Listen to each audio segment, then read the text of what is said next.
নমস্কার, আমি Anindita Chakraborty, business development executive of aspiring life consultants private limited.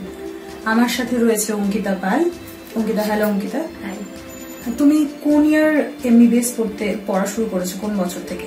আমি 2016-17 এর ব্যাচ, এখন থার্ড ইয়ারে পড়ছি ঢাকা ইউনিভার্সিটি। ওকে। অঙ্কিতা, তুমি কোন স্কুল থেকে উচ্চ মাধ্যমিক পাশ করেছো? আমি কার্মেল হাই স্কুল থেকে পড়ছি। কার্মেল হাই স্কুলে। আর থাকো কোথায়? গড়িয়াতে, কলকাতা। হ্যাঁ, কলকাতা।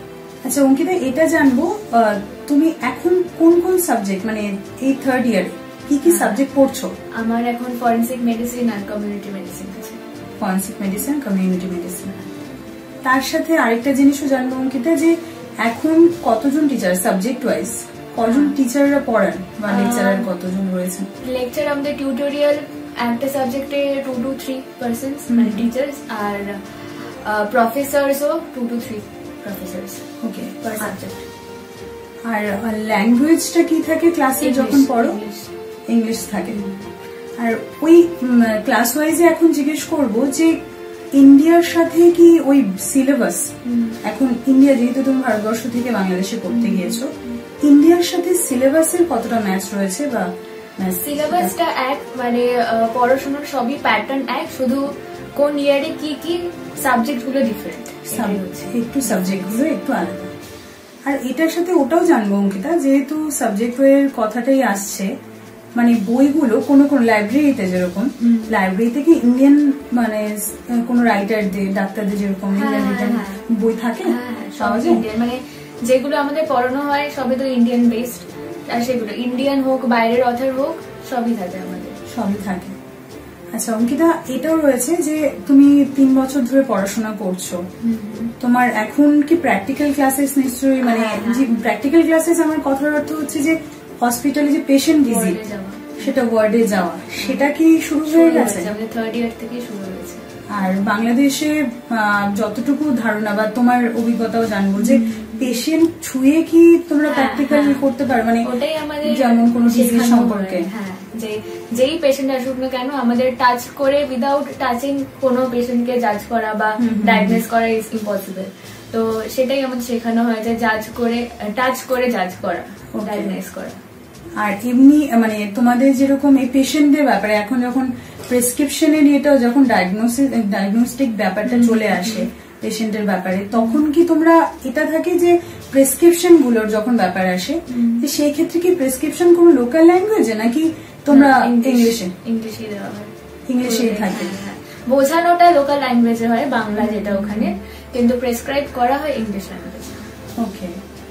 তখন যেহেতু তোমার এতদিন হয়ে গেল অঙ্কিতা, তোমার নিশ্চয়ই এরকম বন্ধু বান্ধব রয়েছে যারা অন্য কোনো দেশে পড়াশোনা করছে, এমবিবিএস পড়ছে, তাদের সাথে নিশ্চয়ই সোশ্যাল মিডিয়াতে হোক বা যে কোনো মাধ্যমে আসলে দেখা হয়, কথা হয়। তাদের সাথে কি ডিফারেন্স মনে হয় বাংলাদেশে পড়া বা তাদের কান্ট্রি, তারা যে কান্ট্রিতে পড়াশোনা করছে? যাদের সাথে মেইনলি যাদের সাথে কথা হয়েছে, তারা এমন কান্ট্রিতে পড়ছে যাদের সাথে ফার্স্ট অফ অল ক্লাইমেটিক পুরো ডিফারেন্স, তার জন্য ডিজিজ ডিফারেন্স হয়, সেটা একটা বড় পয়েন্ট। আর বাংলাদেশের একটা অ্যাডভান্টেজ যে ইন্ডিয়া আর বাংলাদেশের ক্লাইমেট সবচেয়ে এক, তো ওখানে ডিজিজ এক, আমরা যার ডিজিজ ওখানে পড়ছি ইন্ডিয়ার সাথে, ওটা সবচেয়ে বেশি আমরা রিলেট করতে পারবো, যেটা অন্য কোনো কান্ট্রি বা কোনো কোল্ড কান্ট্রি বিশেষ করে ওখানে রিলেট করা খুব টাফ। তো এটা, আর প্রফেশনটাই এমন যে যত তুমি প্র্যাকটিক্যালি রিলেট করতে পারবে তত you can grow in this profession. So আমার মনে হয় আমার জন্য বাংলাদেশটা খুব কাছের, মানে শেখার জন্য, ডাক্তারি পড়ার জন্য এবং ভবিষ্যতে।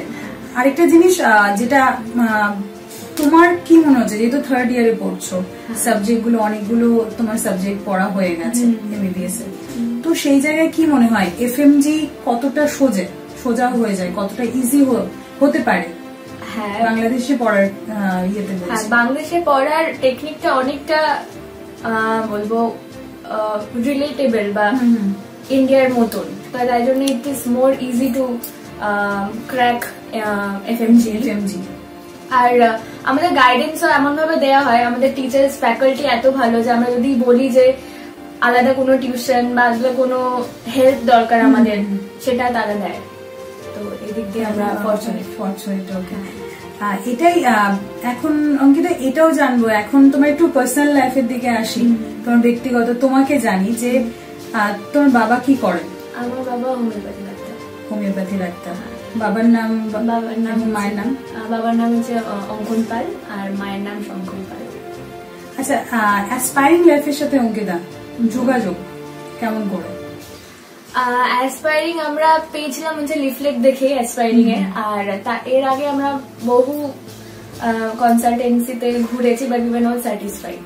কেন কি এক একজন এক একটা মানে তখন, আর এমনি তো আমরা স্টার্ট করেছি একদম লাস্টে, তো তখন খুব মেসড আপ এমনি ছিলাম যে কোথায় যাব, সবাই বাংলাদেশ, রাশিয়া, চায়না বলছে, তার মধ্যে লাস্টে 5 দিন আগে মানে সবকিছু শেষ হওয়ার 5 দিন আগে we came to this consultancy aspiring life, and suddenly এখান থেকেই হলো যে উইল গো টু বাংলাদেশ। আর অঙ্কিতা হবিজ কি, মানে এটা জানতে পারি? হবিজ আমার একটাই আছে, এটা হচ্ছে মিউজিক। আমি ওটাই আমার মানে মন প্রাণ দিয়ে ওটাই। তো ওটা কি এখনো সঙ্গে আছে নাকি পড়ার চাপে একটু? না না, ওটা এখনো আছে। আমি আমার কলেজেও মানে অঙ্কিতা চেনে হচ্ছে গানের সূত্রেই বেশি চেনে লোকে।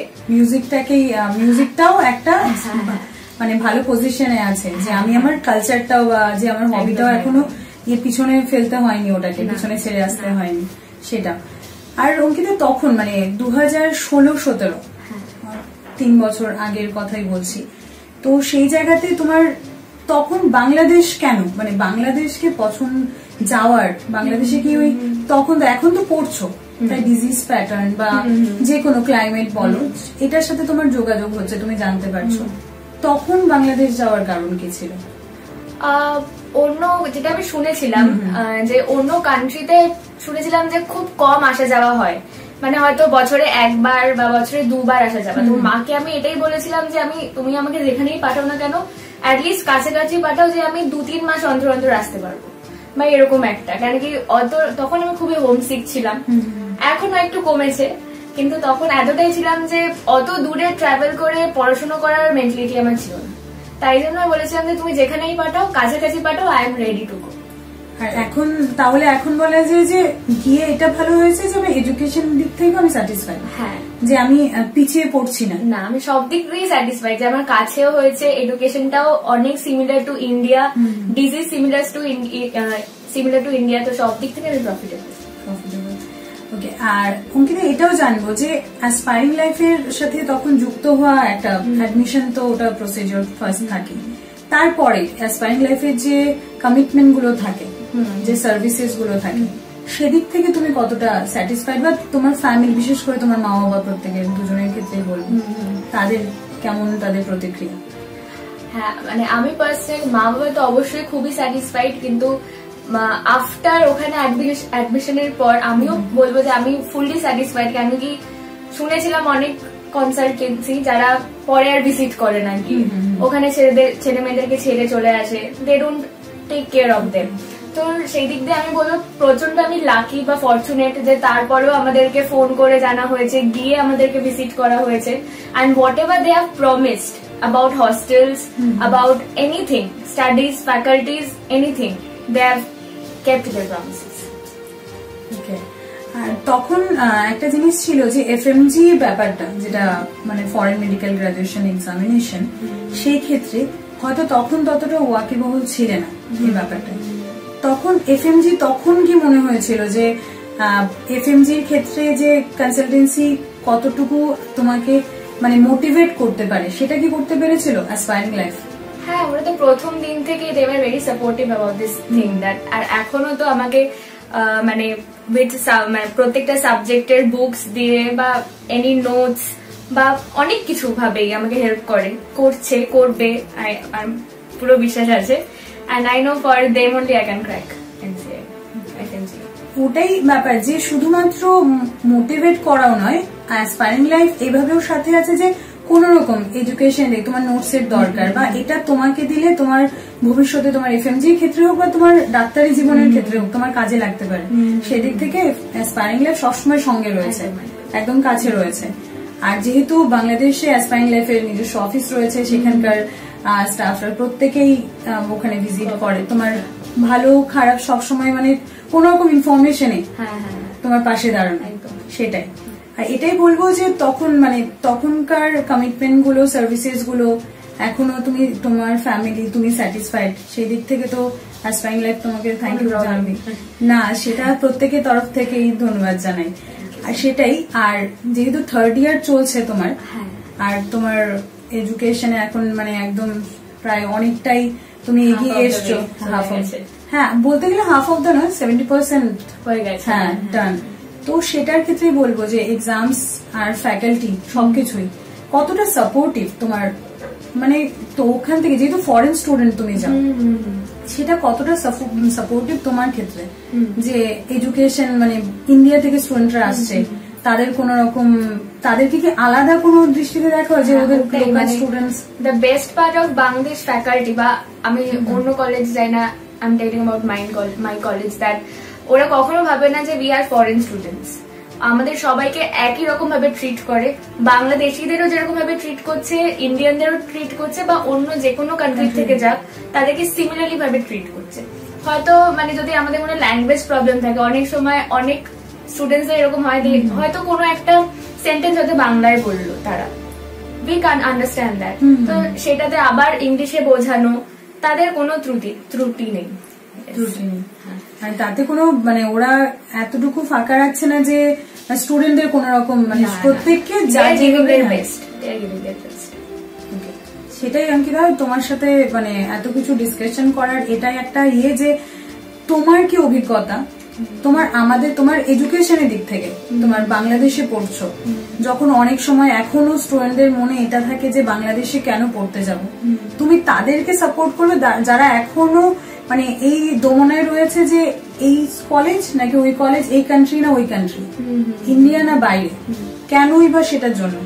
তখন এখন যেহেতু নিটের ব্যাপারটাও রয়েছে, নিট পাস করতে হবে সেটার ক্ষেত্রেও, এবং প্রত্যেকটা স্টুডেন্টের ইন্ডিয়াতে অ্যাডমিশন হওয়াটা সম্ভব না, তারা কেন যাবে, তুমি তাদেরকেও মানে একটা বলতে গেলে হেল্প করলে তোমার ডিসকাশনের মাধ্যমে, তোমার এক্সপিরিয়েন্স শেয়ার করলে আমাদের সাথে, এবং তোমার ভালো লাগাটা অ্যাসপায়ারিং লাইফকে, সেটাও আমরাও অ্যাসপায়ারিং লাইফও চাইবে যে তোমার এমবিবিএস শুধু নয়, তোমার পরবর্তী জীবনের ক্ষেত্রে তুমি যখন ডাক্তার হয়ে ফিরে আসবে সেই জীবনে যাতে অ্যাসপায়ারিং লাইফ তোমার সাথে থাকে, এটাই গুড উইশেস থাকলো তোমার সাথে। Thank you so much.